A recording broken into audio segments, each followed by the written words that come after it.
It's time for the GZ Chop Shop podcast. Each week, hosts Project Itachi and War Nurse bring you the latest in the gaming and tech industry, from the hottest releases to the juiciest scoops, while breaking down all the things you wish you knew. Now kick back, relax, and prepare to have your mind blown. The GZ Chop Shop starts right now. Welcome back, everybody, to another week of the GZ Chop Shop. As always, we have an amazing episode lined up for you guys. I am your host, Project Itachi, joined by my good friend and co-host, War Nurse. And we've got... Let's just take the gloves off here. We've got something we've been talking about probably for the last year on the show. And in recent weeks, we've been talking about how we've made predictions, and it's just uncanny how many of these things come to fruition.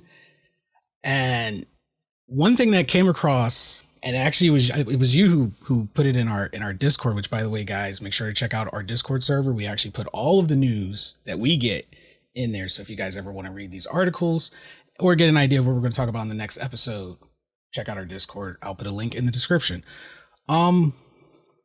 Ubisoft, getting right into it, is raising the price of their AAA titles to $70. Now, I want you guys to think about this. Every gamer knows that probably for the last, I want to say almost 10 years, games have been dabbling between the $50 and $60 mark. With probably in the last 2 years, especially since COVID, with Activision. Now, I want to put out there, Ubisoft is not doing anything that wasn't already done, but they are just the ones who've been ballsy enough to just say, no, we're going to make this the norm. Because Activision and Blizzard they pushed it with Call of Duty. Their last Call of Duty was, I want to say, in the $70 margin range. They dabbled with it a little bit, and everyone just kind of rolled with it because all the Call of Duties come out with different versions, et cetera, et cetera. No one bats an eye. There's the different legendaries and super come with all these pack versions. So everyone's like, oh yeah, $100. That's justifiable for the extra downloadable content that makes me look better than the guy who spent only $60. But Ubisoft is saying, you know what? Nah, we think our games are worth $70. And I recently put out a tweet. I said, if Ubisoft wants me to pay $70 for one of their games, that game better come with a whole strategy guide, hardcover, or be a completed, I mean 100% completed game, because I don't want to see a $39 DLC price tag coming down the line later. Like, I'm not paying you $70 for something incomplete, and then you charge me another $40 3 months later for extra content that could have easily been put into the game on launch. And seeing Ubisoft go forward and do this, I also think this is them being petty, because remember what we talked about a couple weeks ago with Ubisoft saying, hey, or actually I think it was a couple months ago, honestly, when they said, hey, we're going to make our old library no longer accessible. Yeah, that was early last month. Yeah. So they received backlash for that. And they've backpedaled on that decision, because we were like, hold on, people pay for these games and then you're telling them they can't get it? So then they rolled that decision back, say, hey, you know what? We're not going to do that after all. You guys will still get to keep your games. And now a month later, they're going, but we're going to charge you $70 for the game. And I'm like, that's too sudden. My guess is they probably looked at what the average person spends on a game. And what I mean by that is, like you said earlier, there's different tiers of a game when it comes out. You have like the base game, which typically runs about $50, give or take, whether or not it's a AAA game. Sometimes it's a little less, but about $50 is what you're looking at. But most people would go for like the premium, version of the game, or the legendary version of the game, and it would come with all the skins. So they probably looked at the average purchases of all the gamers and they said, okay, $70 appears to be about the average here. And that gave them the justification to raise it up because from their point of view, $70 is what we are all willing to pretty much spend. I call bullshit because, the fact is, just a couple weeks ago, we were talking about the lawsuits going around right now, mainly towards Sony regarding digital copies of a game and their prices versus the price of the hard copy. And some of that backfired with the people suing and other stuff's ongoing. Some groups are trying to prove monopoly, yada yada yada. But I had said that gamers are probably going to start coming after other companies and other developers. I still stand with that. I do still think that is going to be the case, even more so now if we're talking about raising prices.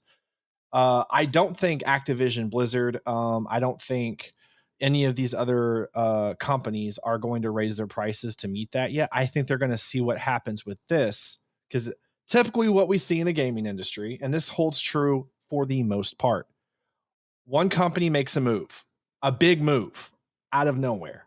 The rest of them watch, and if it goes well, they follow suit.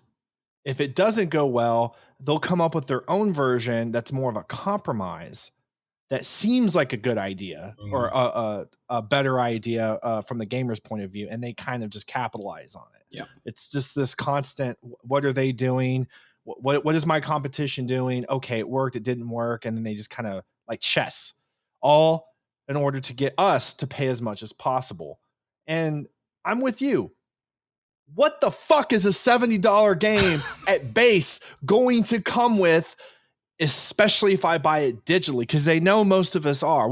The numbers were something like about 65-70% of all consumers in the gaming industry purchase a digital format over the hard copy. And we see like with the PlayStation 5 that they're starting to dwindle down. The Switch doesn't even have a fucking disc drive. Well, they don't need it. I think that. Right, but I think the new version, the Twitch 2 coming out, I heard rumors, I don't know if it's true, that it wouldn't come with one. I don't think that's going to be the case. We'll see what happens.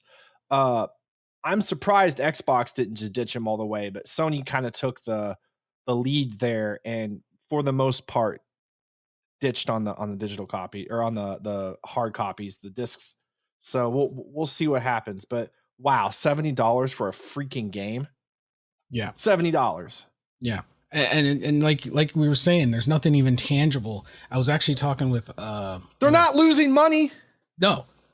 If anything, they're not losing money. They're making more money on doing less, if you really think about it. And the way that a lot of people will probably break it down, and it's a valid argument, because nobody who and anyone listening, if you work in the video game industry, please visit our website, osn-media.com. We have a guest request form. Please fill it out. We would love to speak to people in the industry.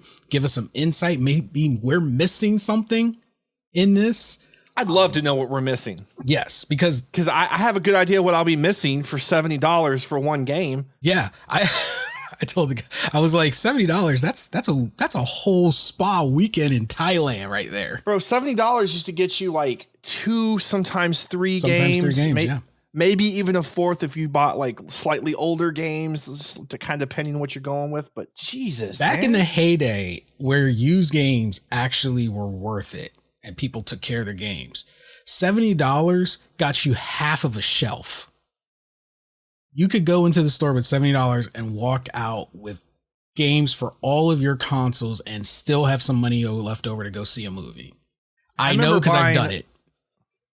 I remember buying, I can't remember which, it was the last hard copy back in like 2009 or 10 of World of Warcraft. It was whichever DLC came out about that time, or expansion, excuse me. But it was 35. I remember it was about $35, and it came with a big ass box, like most expansions before it did. And you got like all kinds of shit. You could buy different types of boxes with more and more stuff, but they all came with stuff. Yeah. And that's the last time I remember being able to buy a hard version of a game on top of the fact that it came with everything. And I think we can all agree, what the hell? They're trying. We've like doubled the prices of games in the past 10 years. Yeah. They're trying to take the collector we get value less out for it. And then you want to give us unfinished games. I just don't understand. Like, I'm with you. Like, can we get a professional over here? Because I need the math. Please give me them. You know that fucking meme that's that teacher and it's like the math. Like that's me. I'm trying to figure out the math. Trying to figure out the numbers. Like, please give me the reason why. Because don't sit here and tell me with a straight face that you honestly believe it's because the games are getting more graphical. Or more work. Like, yes, are the games more detailed? Are they more complex? Sure. But don't sit there and tell me that when there's the base game and then the like you have tiers and all the way up to like hell, some games have like $200 freaking DLC, or not DLCs, but versions of that game. And it's like a year's worth of like memberships and skins and shit. Jesus, like I just don't understand. So the way I think the way that they would probably present it to us is server costs. Server costs go up for the games. And then right now they're in the perfect position. Ubisoft is slick. They're in the perfect position to do this because across the board, we're dealing with inflation. So they can be like, hey, the price to make games went up on our end, which I don't know. Games are literally their own category. But they could be like, oh, the price of inflation, we got to raise the prices. That it is what it is. And that's one thing. Then they'll say, you know, the developers, the programmers, their pay.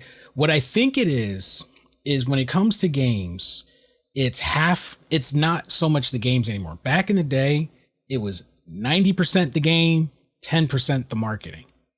The game sold itself. The game sold by word of mouth. The game sold by having a legacy. The game sold by having a community. But because gaming has become so much more widespread, it's literally the number one most consumed media. It's now 90% marketing, 10% the game. So they're spending all this extra money on a marketing budget and then give us 10% of a game that then they milk for the next 5 to 6 years for more money. And that's how you wind up with, I hate to say it, I still have a place within my heart for the game, but a perfect example of this is Destiny 2. That game was supposed to literally just be one game. And then they broke it into two. And because we let it happen, and they do it slow, it's a slow burn. They do it and they convince us, well, this is the way it has to be, when it really doesn't. We've proven this before. When we speak up. I'm curious what you think here. Do you think that that this is partly due to Ubisoft trying to make up lost revenue over the past few years? Because I don't know if a lot of people know this. Let me pull a little list up here for you guys, okay? But basically, let's see here. Top 10 most financially successful companies. And the top four is Tencent, Nintendo, Microsoft, Sony, and then we got Activision on here as well. They're like in the top 10. But on this list, I see a couple on here I'm not really familiar with actually. But Ubisoft's not in the top 10. They actually used to be on the top 10 up until a few years ago. And of course, that was before all these huge buyouts that have been happening over the past 4 or 5 years, especially between Microsoft and Sony. But Ubisoft used to be on that top 10 list back in, I think the last time was like 14 or 15, something like that.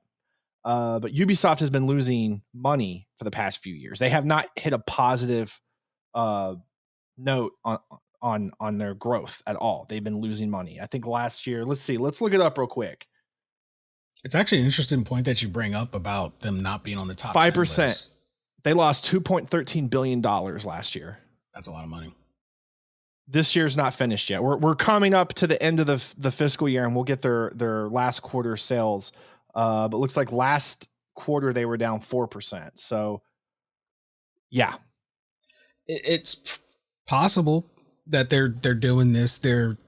Whether it's to penalize the gamers or they're trying to garner revenue, not only to maintain their place or reclaim it, they might be looking to make an acquisition of their own, and they're trying to get the funds to do that. I mean, right now it's an acquisition war.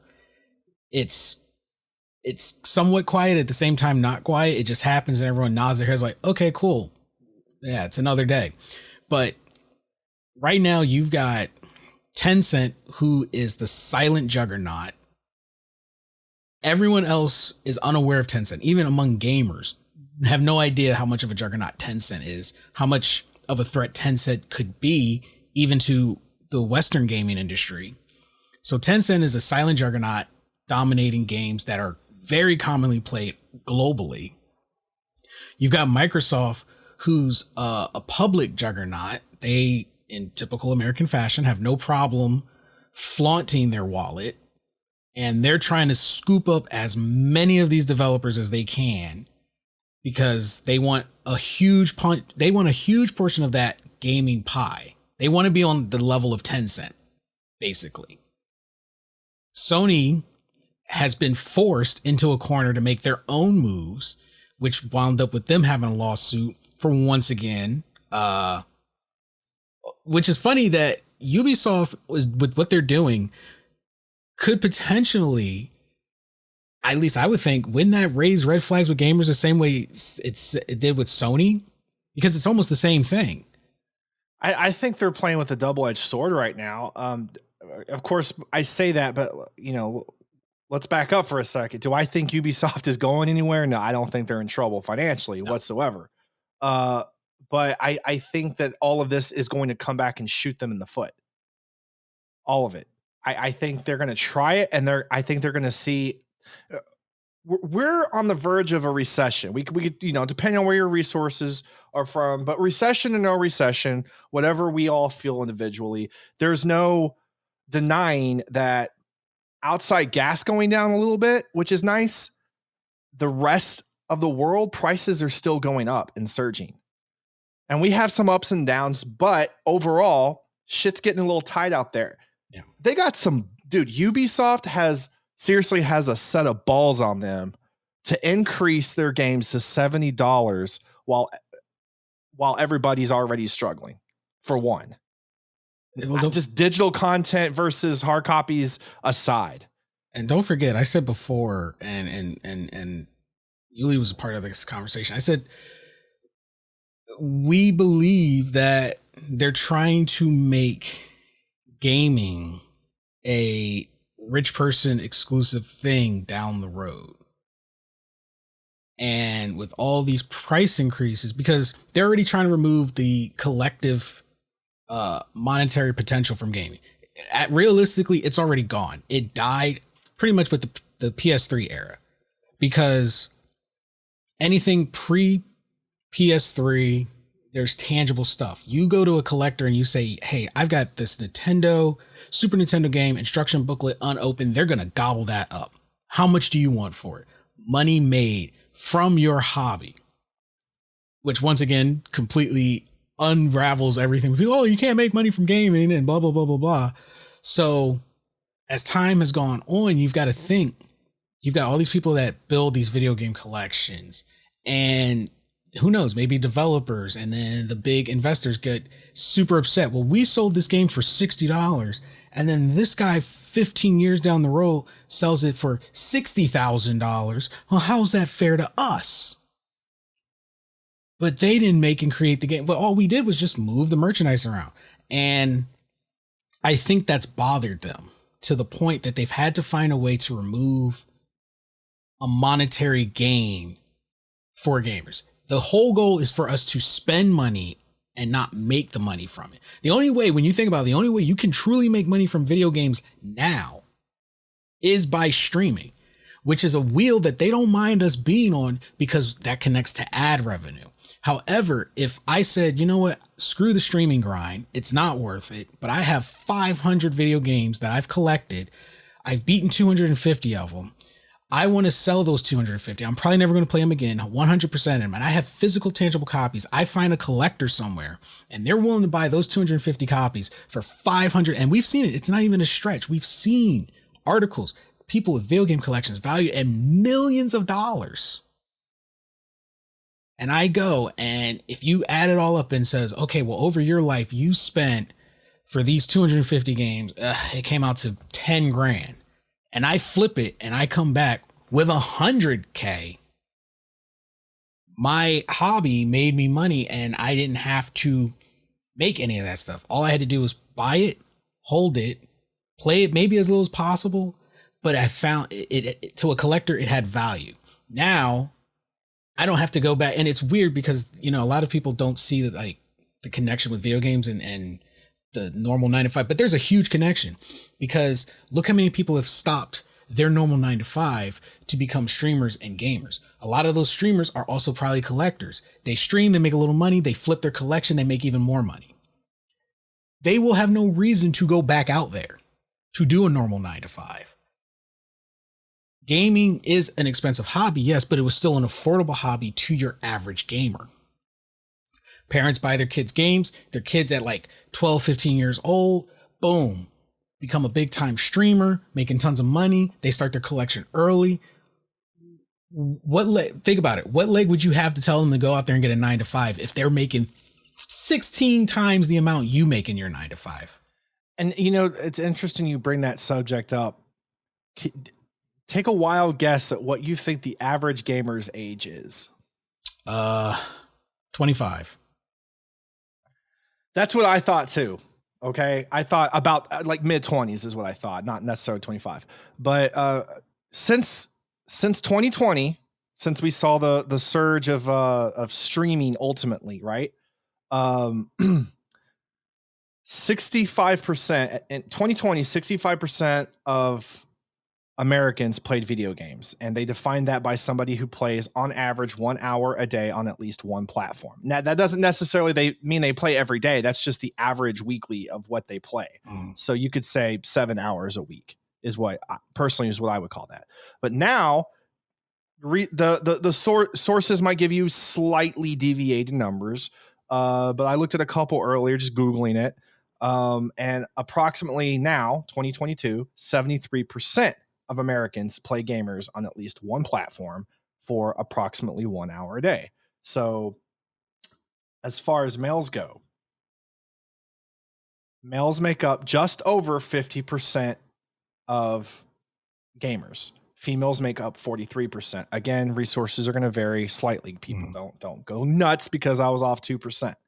The average gamer's age, 33 years old. The average gamer, okay, has been playing for approximately 14 years. That means we are the backbone. I say that because I'm 34, people, so suck it. I'm 34.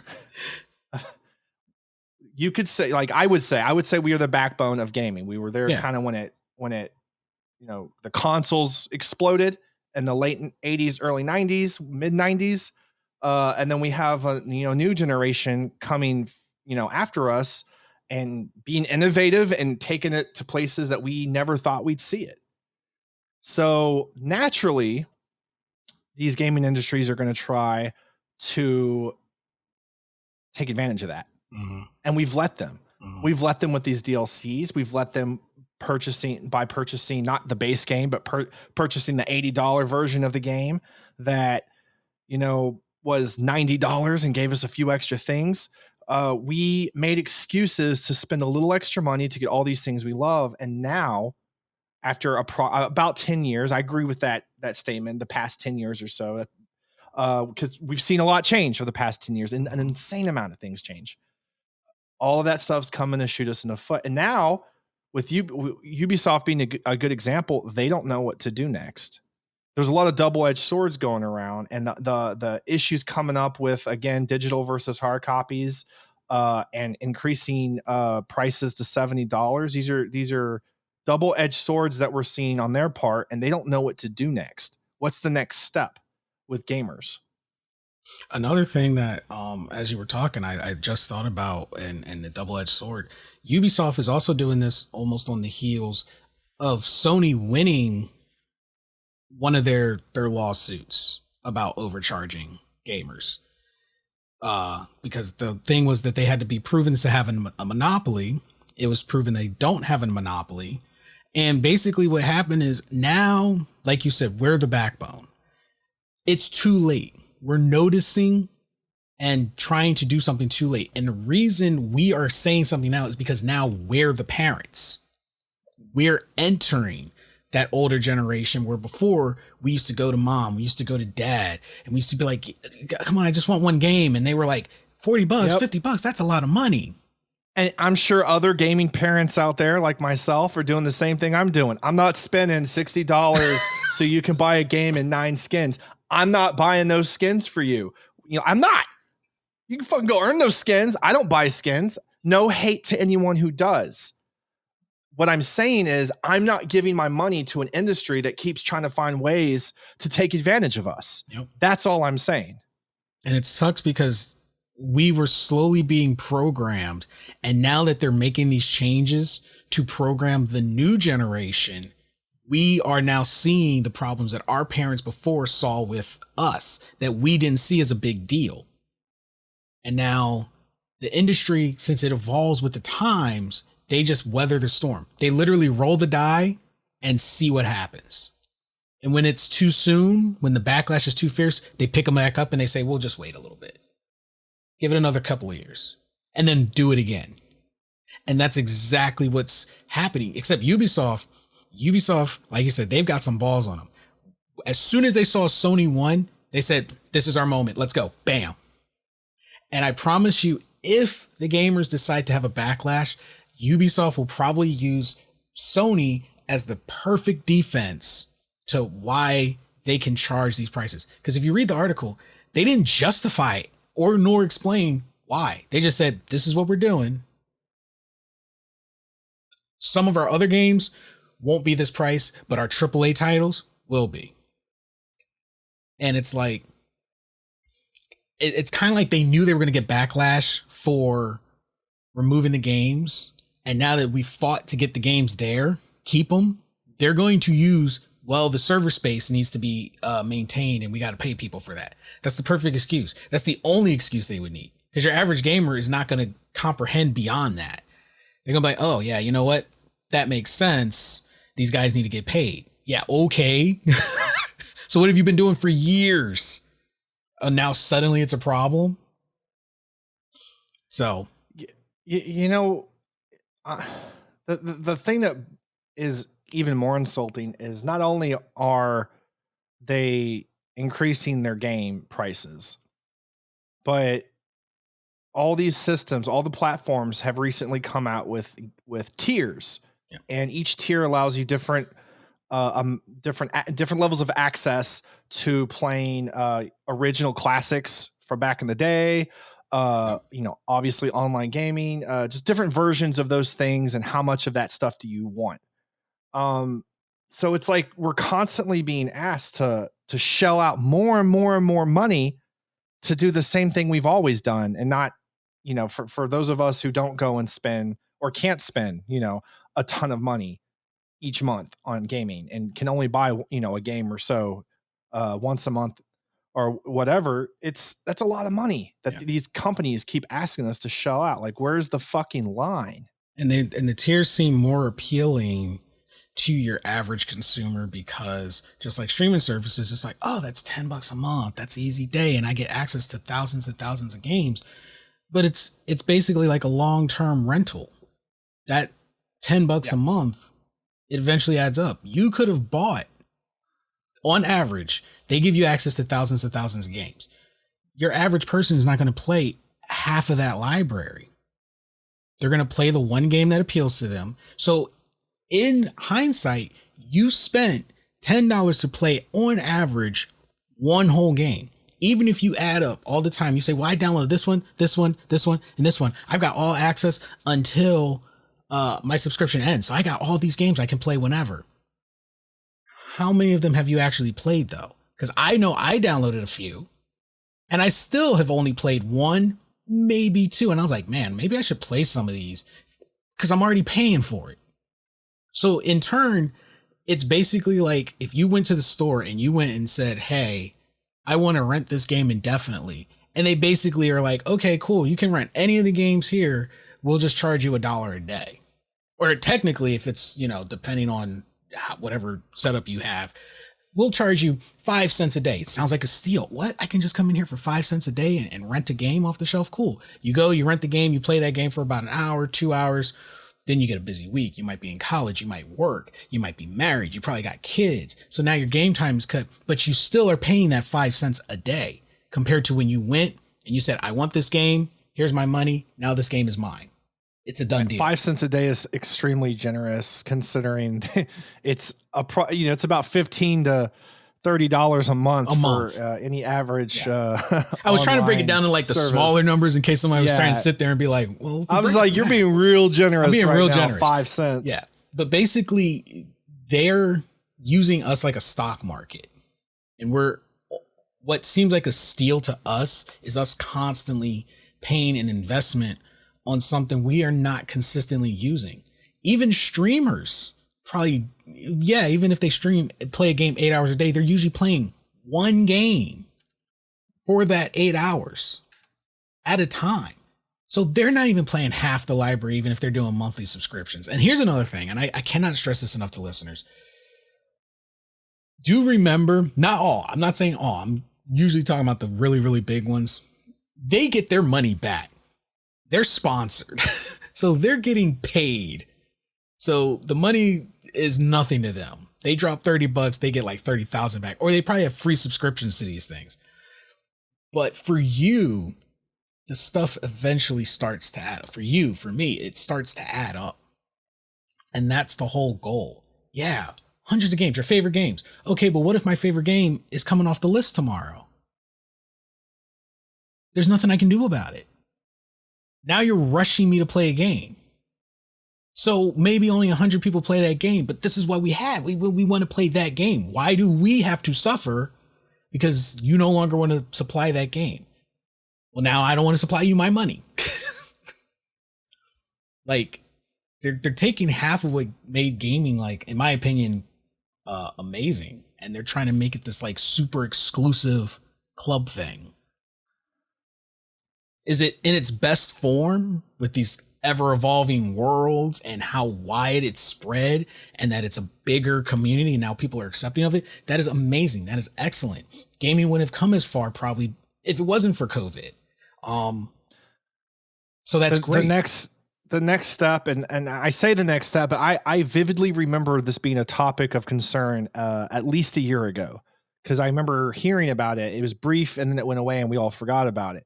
Microsoft talked about doing this on the Xbox, but platforms showing ads in the screen while, like, not even necessarily of gaming, just ads in general. And then you can pay to not have the ads.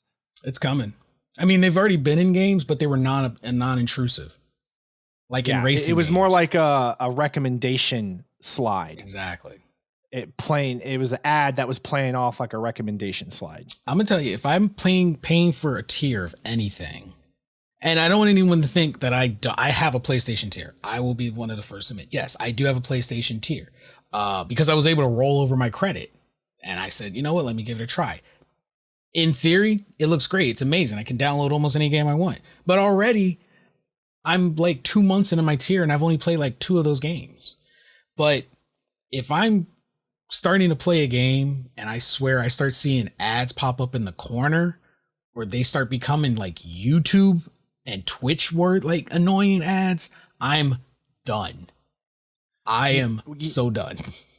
You know, one of the things I think that the purpose of the tier system is to see which of the classics are worth the time and money for these companies to reboot or remake for modern day. They'll see how many people download and play certain classic games that haven't been around for, at least 10 years. Maybe the last version of it was in the 90s, whatever the case is, kind of like Final Fantasy VII.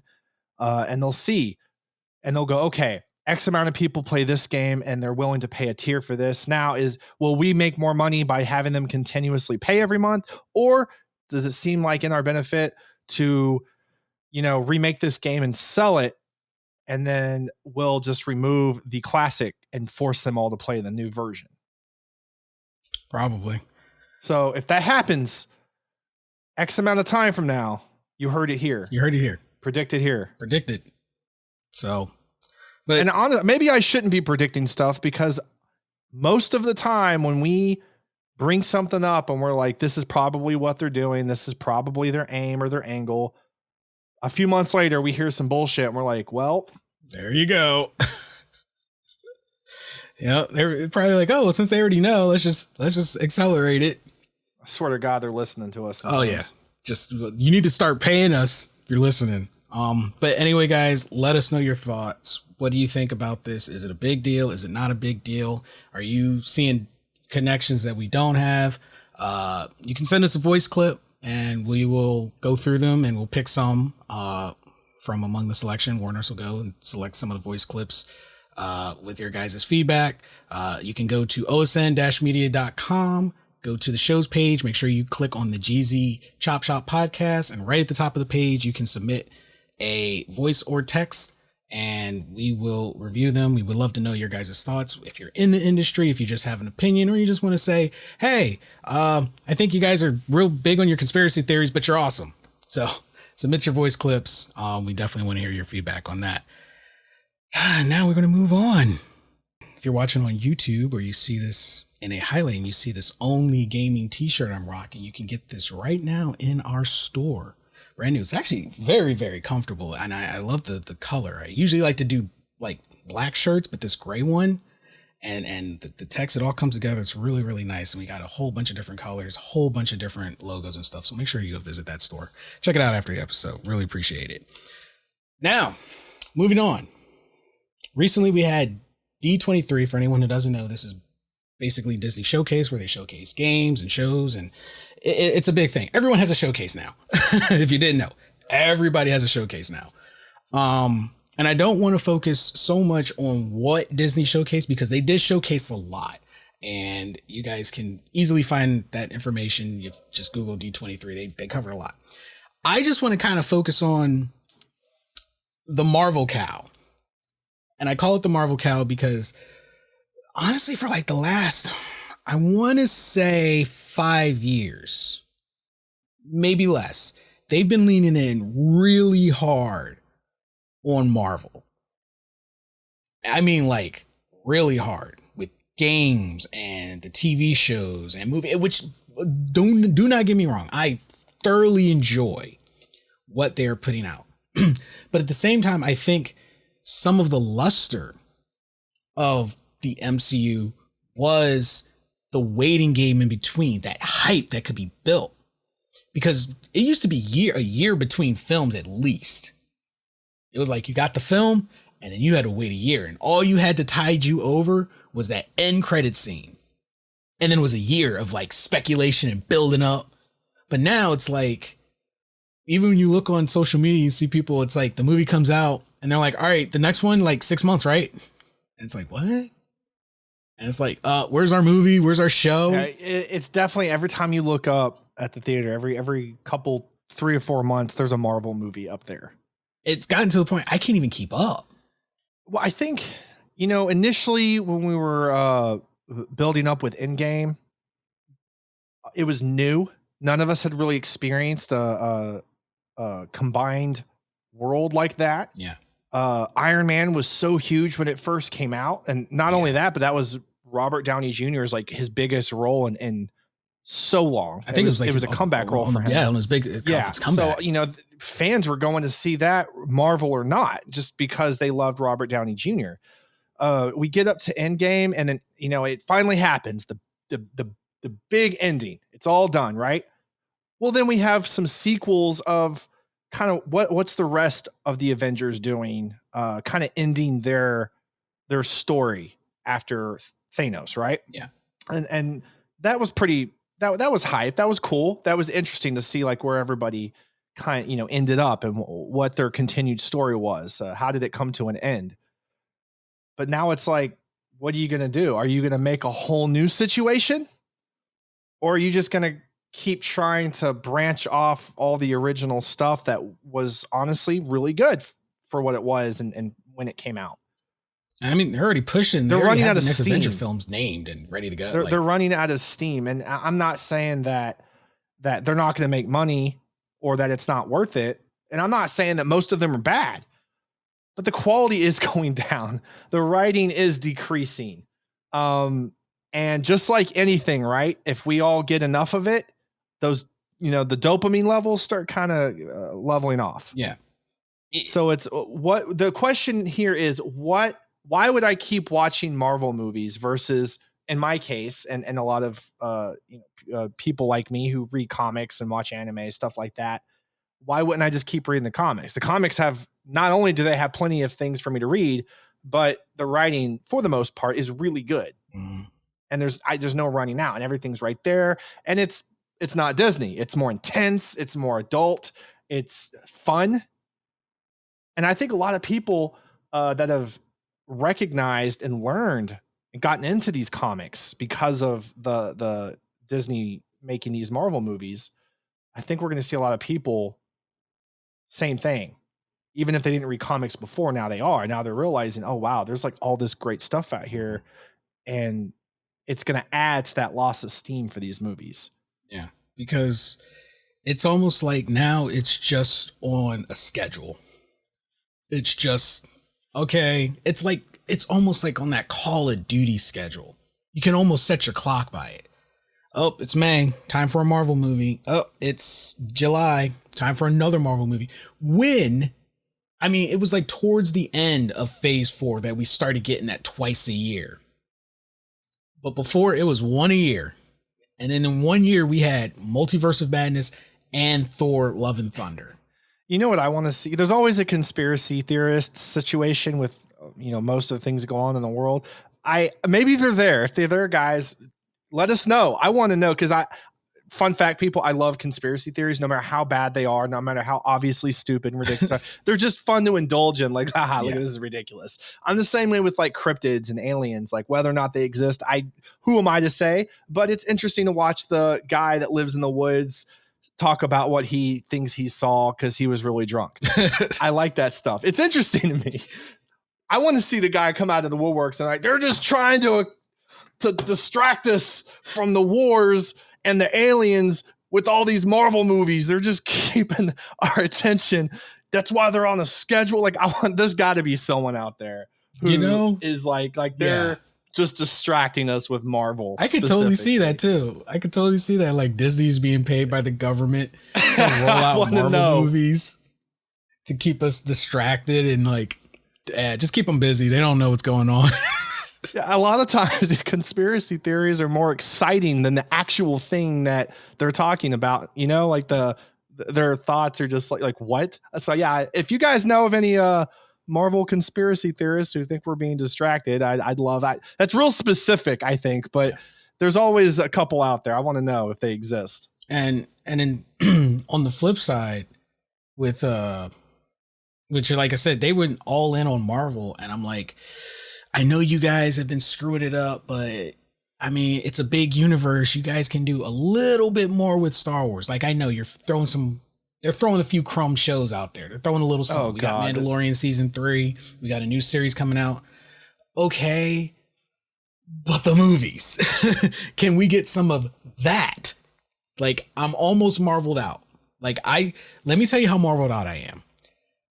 Thor, I went, saw Multiverse of Madness. I took my mom to see it as a Mother's Day gift. We went out, we saw it, we enjoyed it. And at the end, with the, that bad CGI of an eye, I was like, okay, Marvel or Disney, whomever, you're losing your edge here. You're so busy putting the money in the shows. Even your movies are starting to show getting a little sloppy. Like, it was bad enough that my mom noticed that was bad CGI. And I'm like, that's saying something. And Thor Love and Thunder came out, and it was not even anything against the Thor. I like the Thor movies. Even with what anyone else says, I will still watch a movie for myself. Thor Love and Thunder came out, and I was like, I can wait. Disney Plus will have it in like a couple months. And sure enough, I forgot about the movie, and now it's on Disney Plus, and now I can just turn it on and watch it. The excitement to go to the theater to watch the movies is gone for me. You know, I was reading something about Chris Hemsworth recently regarding Thor Love and Thunder, and I'm paraphrasing people, okay? But basically he was saying he didn't want to do Thor 4 because Ragnarok was so good and it was different. It was exciting. And it's honestly, it's my favorite Thor movie. And I think that's the case for a lot of people. 2 was pretty like, you know, it was all right. But his concern was that 4 would just flop, that it would not be something fun and exciting. And he didn't want to do anything anymore if it wasn't going to be fun or exciting for the fans, which I think is cool when you know that a particular actor wants to do a good job for the fans. Mm-hmm. And I think I haven't watched Love and Thunder yet. I just haven't gotten around to it. I certainly, you can definitely tell where the steam's running out, because someone like me who loves all these different things, I didn't go to the theater to watch it. I was like, I'll just wait till it's on Netflix or something, or I'll just rent it when I can rent it. But I didn't like run to the theater, and I know a lot of people like that. And I know it didn't do as well as they hoped it did. I'm not saying the movie was bad. I'm just saying it didn't do as well as it could have if they had just not done it, just left it alone. Which, like, huge props to the actors and actresses because I heard Christian Bale, he did a phenomenal job, and you know, like I said, I heard the same. Which is another thing I do want to touch on, and I was starting to see this trend start even towards the end of Phase 4, and I was like, Marvel's becoming this big cameo joke, even to the point that She-Hulk itself makes a joke about the cameos in the movies. And it's not so much the cameos of their own universe, but the cameos of big name actors and actresses that are popping up in Marvel movies now. Because Marvel is like the standard. It's like, once you're in a Marvel movie, everyone suddenly knows you. And I kind of get it, because they might be a big draw, but I also feel it kills the potential for some younger actors to roll into these roles, because the actors they have right now, on average, they're in their 40s, and these movies take like 4 to 5 years to make, and they already have other commitments. I mean, what, Paul Rudd's in his 50s? How much longer is he going to play Ant-Man? I mean, he doesn't look like he's in the 50s, but like, you know, they're in their 40s. So they're going to be trying to find roles where they can wind down a little bit. And these movies want to ramp up the action. And they pick these actors, the big A-listers. Well, for the most part, they were in their prime, but at the same time, like I said, they're going to age out. And I feel like it's hard now, because I feel they kind of do it with some of the shows, but at the same time, I'm like, this is a chance for new actors to hit the scene. People who need those breaks that I think perfect example. No one really knew who Hugh Jackman was until he got the role of Wolverine. For the longest time, there was so many people like, this person would be a great Wolverine. This person would be a great Wolverine. This person would be a great Wolverine. And then Hugh Jackman came in and everyone was like, he's Wolverine. But nobody knew who he was before then. If I say Kate and Leopold, half of the people would not know what I'm talking about, except the ladies. The ladies who probably knew who Hugh Jackman was probably know about the movie Kate and Leopold. Yes, I know about the movie Kate and Leopold. Really good movie. That's all I'll say. Anyway, nobody knew who he was until he was given a chance. And it was Russell Crowe who got him that chance. And this is why I say I feel unnamed actors and actresses would probably be able to bring back that spark. Yes, we had Robert Downey Jr. that kicked it off and got everything going. And then they were just like, yeah, let's just keep bringing in big names. Let's just keep bringing in big names, because. Well, remember he was a big name. He was already a big name. He hadn't been in movies in a long time, you know, with his history with, you know, drug use and getting in trouble and stuff. He had fallen off the radar. So that was his. I agree with you, but also that was a huge comeback for him. That was, yeah. And for him to be able to get that role, that people had to fit the role. Like, I don't remember names, but I just remember reading that people had to talk the powers that be into getting him that role and letting him have it. Yeah, I think there were people that were very insistent that he got that role. And there was a lot of pushback. I might be wrong, but I think Terrence Howard also vouched for him. That sounds right. That vaguely my memory is fuzzy on details, but I just know that the situation was people had to they really pushed hard for him to get that role. Because there were a lot of studios and directors and stuff that still wanted nothing to do with him. Yeah. Which he killed the role. I'm very glad he got it. He killed it. And talking about bringing unnamed actors into mainstream roles to give them a chat. And I'm not saying he's unnamed. I didn't know who Benedict Cumberbatch was before Star Trek Into Darkness. And Star Trek Into Darkness was 2012, I think. The original one came out 2009. A massive Doctor Who fan. Yeah. And I was like, I knew who he was portraying. I was like, this guy's going to be Khan. Oh no, OG Khan is going to be the Khan. And then I got to see him and I was like, you know what? I like it. Yeah, they did a little tweak it to his voice, but he already had a nice voice for the role. And I'm like, I like this guy. Then I started watching him in other stuff. I started watching him in other stuff. And I watched him in Sherlock and I was like, holy crap, this guy has some range.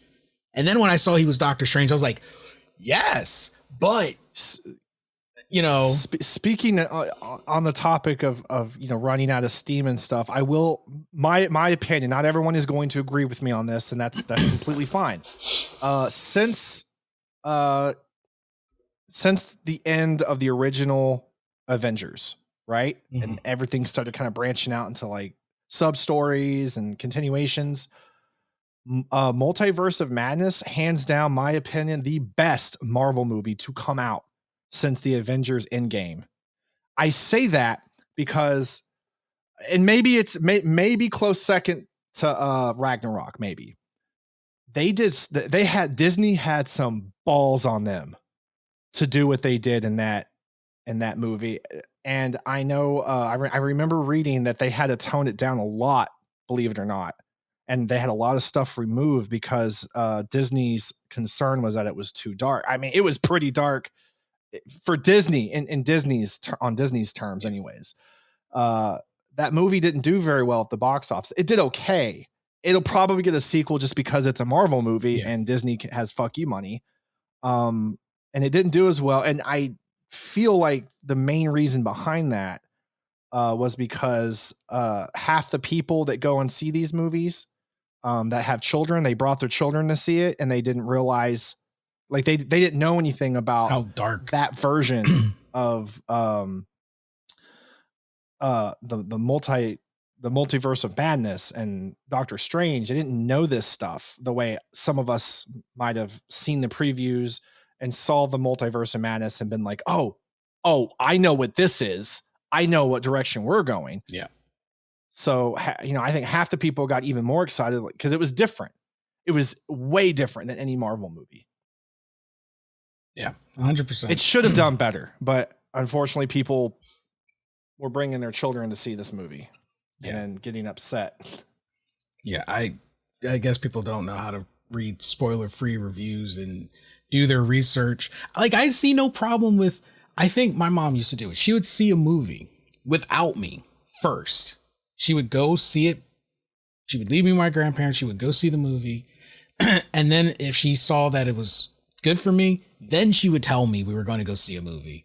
And then we would go see the movie. It didn't ruin it for me because I didn't know that she had seen it already.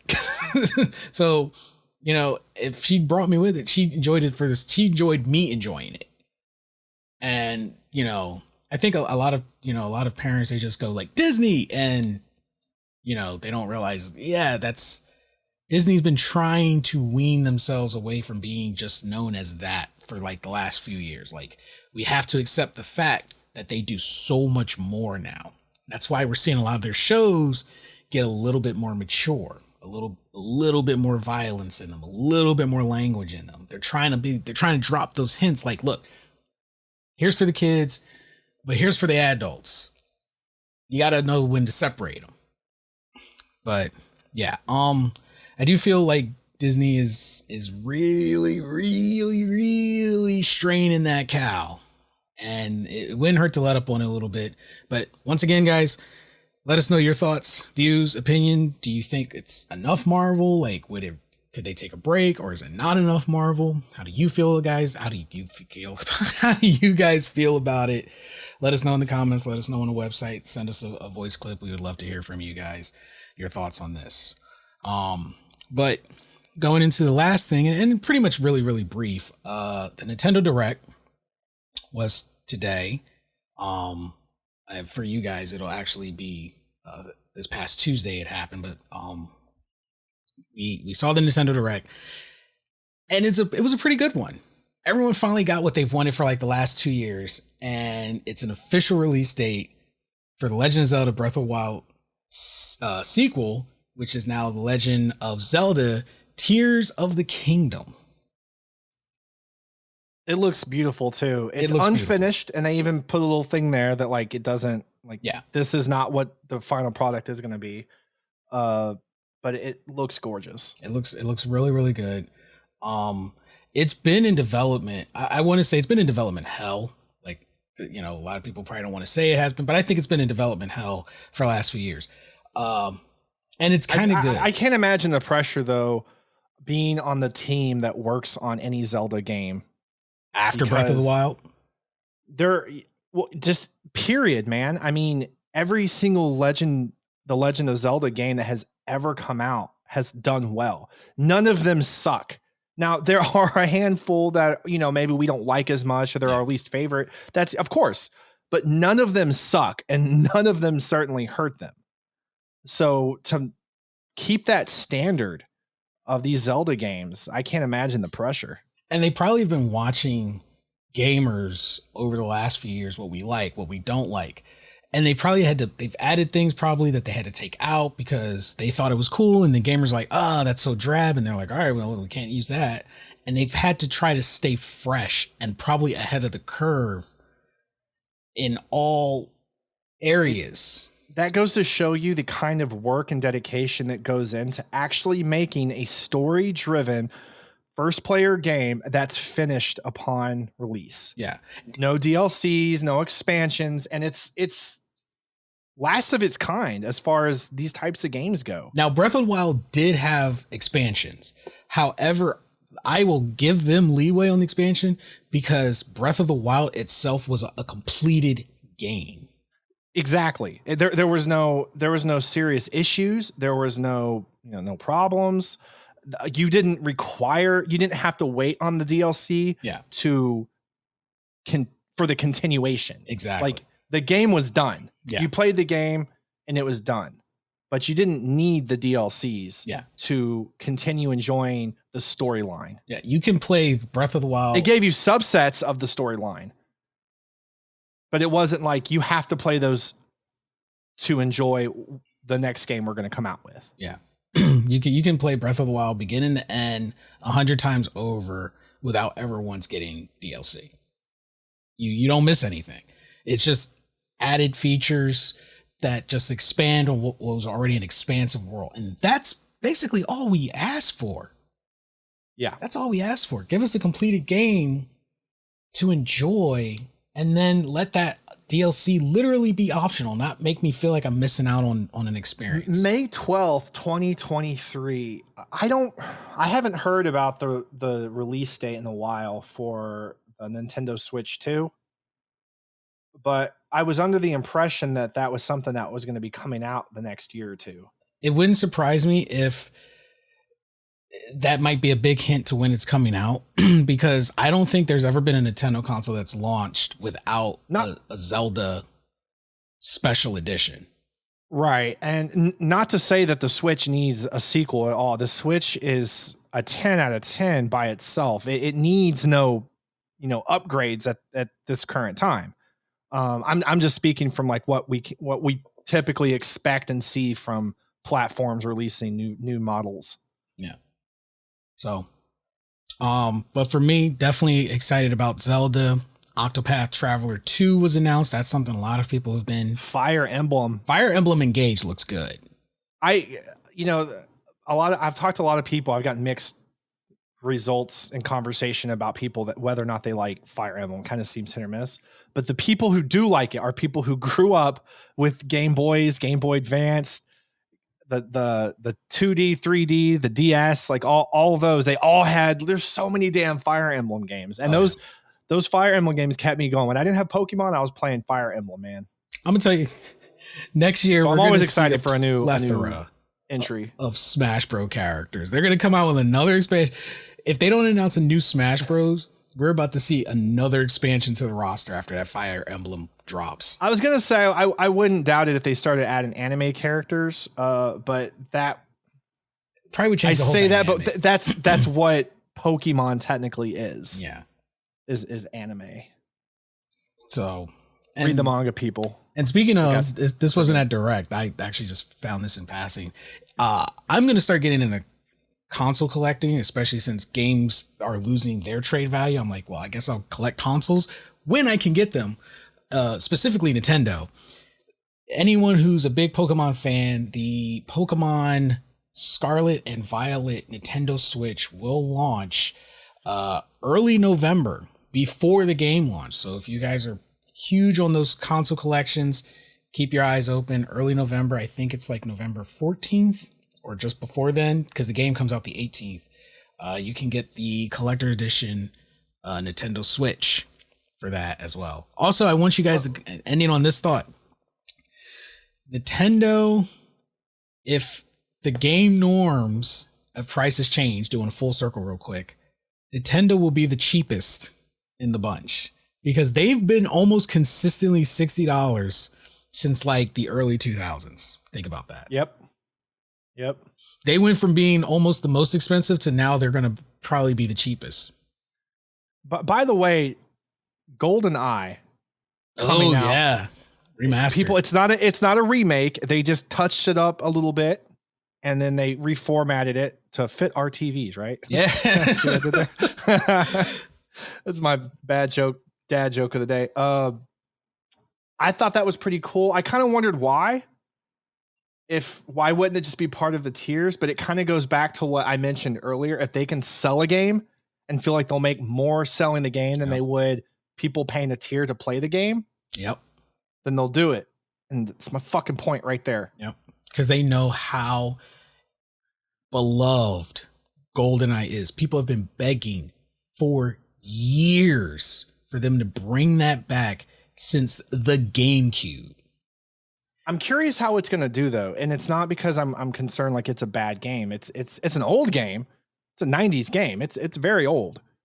But the people that can vouch for this game and the hows and whys it's so great are us, our generation. We grew up on that game.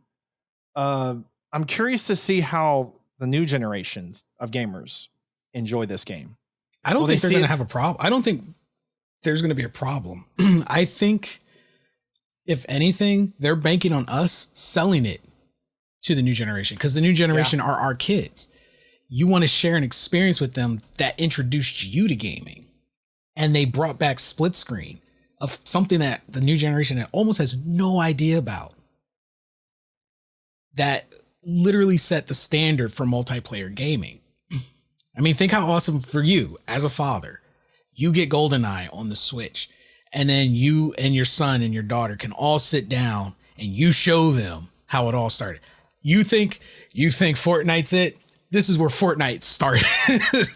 And in the room, have that experience. I'll be sure to tell everyone in my family that there are no skins, only death awaits you as you go against me. If you think for a second I'm ever going to go easy on my kids, and not just gaming on anything, but it's their move. They make sure that they don't. It's a wrap. There is a skin, technically, the biggest hacked character in GoldenEye, because he was shorter than everyone else. Oh, that's right. That's right. I will say this though, and you guys heard it here. I'm admitting it fully. My son, who is 9 years old now, beat my ass in Smash Brothers. Like it wasn't even close. And I didn't have it in me to demand a rematch just to get my ass whooped like that again. I had never been so pissed off at another human being, much less a 9-year-old, but equally proud. The gamer was pissed off. The papa was proud. Yeah. Like, dude, but he asked me to keep playing after that, a couple more rounds, and it just never ended well. Which, like, I don't play it all the time, but like most seasoned gamers, you can pick up virtually any game. You get the buttons down right, or you remember them because it's been a little bit. Easy day. You're right back where you started. I don't know if I was that rusty or if he was just that good, but either I just got mowed, man. I got deleted so quick. It was just embarrassing. You need to play with me and Burn. You want to get that skill back. I might just have my son play you guys, because I'm gonna be honest. If my son whoops both y'all's asses, I'm gonna ask him if he wants to do some tournaments. That would be fair, because you want to do some tournaments. If you could whoop these two, Burn, much less Burn. If y'all don't know Burn, he's a colleague of ours on this show. He's stupid good at fighting games. His thing is fighting games. He lives and breathes fighting games. He wanted to get a tournament in Japan. I personally, of all fighting games, I know I'm really good at Dragon Ball games. Every time one comes out, I play the shit out of it, and it's always the same. Like, I'm just dominating. I'm really good at these games. Mortal Kombat and the rest of them, not so much. Burn, I would never ask to like fight this guy in Dragon Ball. The one fighting game I'm really good at. I knew I had fucked up one day when he and I flew out to Texas to visit him and the family, and we were playing a game that he introduced me to. And I've learned the basics of most fighting games. They all have a certain basics. Once I usually get the basics down, I'm good. Now, I never brag when I win. I learned my lesson a long time ago. Never brag when you win, because as far as you know, that person was containing their power level. But with Burn, there was a 2D game that he loved. I can't remember the name of it now. I think it was Under the Night. And I happened to beat him in a whole match. Mind you, he was sitting back. I was sitting forward. Like, I get into it because I'm like, I got it, And I knew I messed up when I beat him. And I was like, oh, man, that was a hard fought victory. And he was like, oh, run that back. And he was sitting back. And then he sat forward and he sat forward. And I was like, oh, no, please, no. And it went downhill for me from there.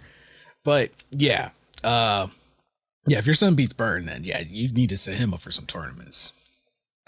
100%. Can't imagine. So yeah, closing out our last segment, our anime picks of the week. And I got to say, the one I have this week, I found by chance on Amazon Prime of all places. And I know you guys are probably expecting me to come and say like some shonen or some action thing, because usually that's like the trend, and it's like probably expected of a guy. But this one's actually a love romance, and I was looking for something off the beaten path that I typically would have glazed over, and I said, you know what? I'm just gonna click, find something. And what caught me was the subtitle of this anime, "Love is Hard for an Otaku." But the name of the anime, my pick for this week, is Wotakoi, Love is Hard for an Otaku. And for anyone who doesn't know what an otaku is, it's basically a person who is truly into either games, cosplay, anime, anything that normal society deems weird. They're fully invested into it. Like those super intense cosplayers that really get into it, those hardcore gamers, they live and breathe games, the anime manga readers, etc., etc., etc. And it's a romance comedy of these two otakus and their relationship together and with their friends. They all work together and they're all otakus.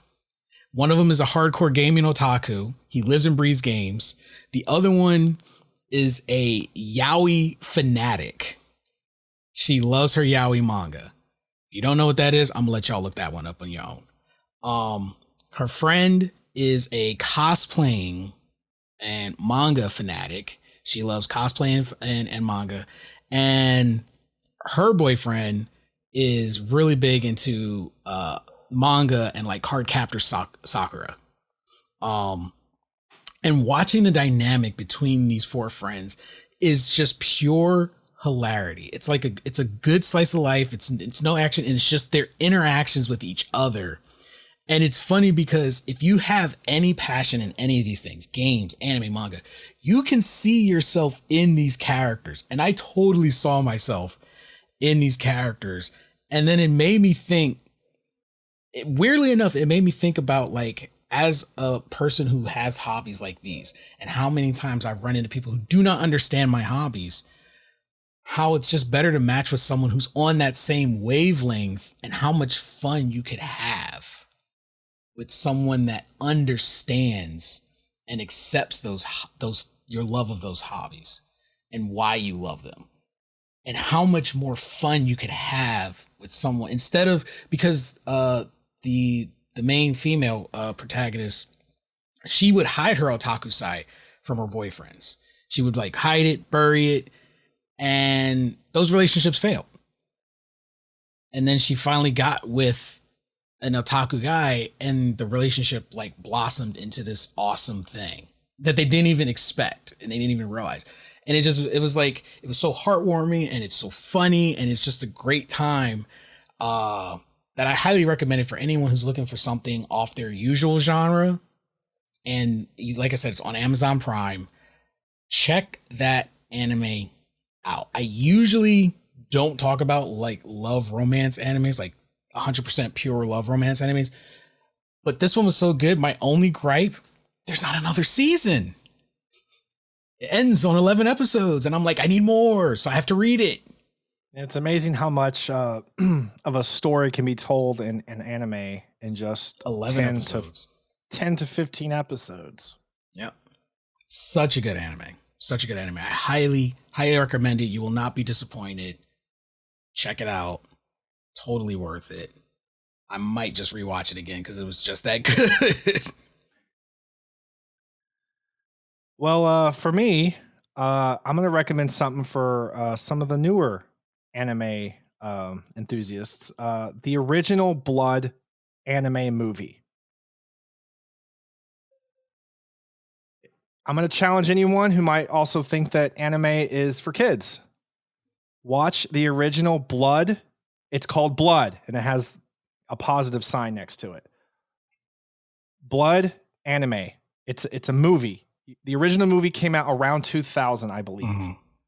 Mm-hmm. Shortly after, they released Blood C and a continuation of it. You can watch them in orders. Who's the studio behind that? I the name is on the tip of my tongue, and I just can't. IG and Aniplex. That's right, Aniplex. The same one affiliated with Demon Slayer. And that universe is amongst actually plenty of other things. That whole universe is also connected to I think Tsubasa Reservoir Chronicles and XX Holic. Yes, it is. Yep. I don't know about that one, but yeah. I highly recommend it. And then you're not going to find now there's a live action movie. Don't watch that one. It's I don't advise anyone ever watching a live action anime movie. None of them are good. So watch the anime movie, not the live action movie. But it's intense, people. And then the series, which you can find on Funimation, Crunchyroll, or maybe both of them, but they're on one or the other. You can watch the continuation, which is a 2-part, I think 2 series long. And it's pretty good. It's kind of like a continuation of what happens after the fact. And the last iteration is parts of the Blood series is so intensely fucked up. Good, but fucked up that countries, it's on the list of animes that have been banned from certain countries, especially China, and some, believe it or not, and some other Asian countries. Yeah. So, but it's a to the point storyline. It's decent. Okay. Don't go in there expecting, Attack on Titan or any, crazy storylines that get more and more. No, it's a pretty straightforward storyline, but it's good. And Clamp, for me, it's an original. What's that? Clamp is one of the other studios behind the Blood series. Yeah, I think they did the season 2, the after everything happened. But yeah, Blood, I recommend it. Watch it. Do not watch it around children. You will get in trouble or you'll hate yourself. One of the two. Fun fact, don't watch any new anime around your kids. You really shouldn't. just to be on the safe side. There's a handful of animes on Netflix that I'm very surprised about. Now, of course, you know, like, granted, like if you go to the kids Netflix icon, there's hardly any anime on there. I think the anime stops at pretty much like Pokemon, Yu-Gi-Oh, stuff like that. But I am very surprised, and I'm curious to how many parents might not realize this about anime, and they're just out there like giving their kids free reign. But yeah, don't ever watch an anime you've never seen before. Yeah. Around people that maybe they don't know or understand, because you find yourself in a situation. Very awkward. But that is everything we have for you guys for this week. We really appreciate you guys tuning in and listening. If you have any feedback or any thoughts on anything we've covered this week, make sure to visit our website, osn-media.com. Visit the show page, GZ Chop Shop Podcast, and at the very top, you can submit your audio clip, or if you don't want your voice played and you might be a little shy, you can also submit it via text and we might read it on the show. We would love to hear from you guys, your thoughts, your opinions. If you're in the industry, check it out. And if you happen to be in any of the industries we cover, check out our Be a Guest page, fill out the form, and we would love to connect with you guys to have you on the show. We would love to get some feedback from the industry. Because all we can do is be outsiders looking in and take the facts as they're presented on the internet, which we know numbers get mushed and then it's conspiracy and facts, and then you just get a mixed pot of things. So we would love to hear from anyone in the industry. Please explain to me why $70. Yes, we would love to know why you guys charge us $70. If you work at Ubisoft, please let us know why you charge us. Put me in my place. Please. We would love to appreciate that. And if you guys love everything about the show, make sure to visit our Patreon page, patreon.com/OSN Media. If you want to get these episodes completely ad-free, you want to hear your name shouted out on the show, if you want early access, and if you want to be part of the new watch parties that we're going to be introducing to our Discord server with all the perks included, you can get all of that when you visit our patreon.com/OSN Media, along with promo codes that you can use in our store as well, such as free shipping or huge discounts. Totally worth it. Go check it out. It helps out the show and allows us to continue on our other podcasts as well, Gunpowder Red and Afterthoughts After Dark. Anyway, that is everything. You guys have been amazing. Stay safe, take care of yourself and each other, and we will catch all you wonderful people on the next podcast. Later.